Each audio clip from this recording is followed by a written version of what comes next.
This is what they're calling the Sunshine State surge. America is far from out of the woods with coronavirus. In Miami, it doesn't even look like it's on the right path. At the convention center, it's mostly young people testing positive. And the governor says their partying is to blame. People were inside, they were waiting to get outside, so I just felt like when everybody got the actual chance to get out, they would rush out and not protect themselves, honestly.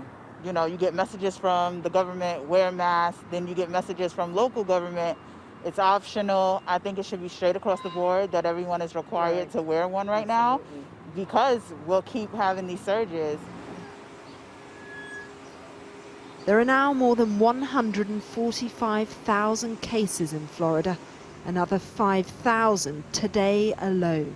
The state rushed to reopen. Now they're racing to restrict. This is a pretty stark illustration of how dramatic this surge is here in Miami.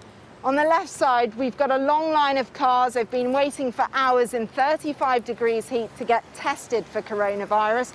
And here, lots of people lining up to try and get a free meal, no matter what is said. This is a country very much still in the throes of a pandemic. Outside the stadium where he once played baseball, Gabby Sanchez is trying to help.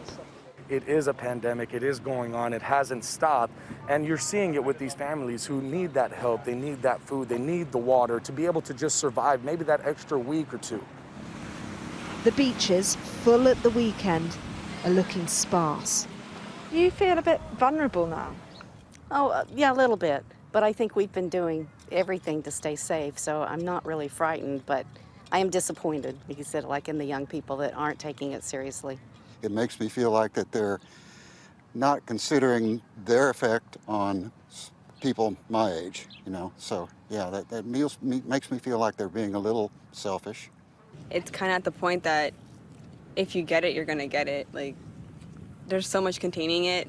There's not much more that we can do unless we go on total lockdown. But I don't think they're actually going to do that. On Friday, this will be closed to some seekers just before Independence Day.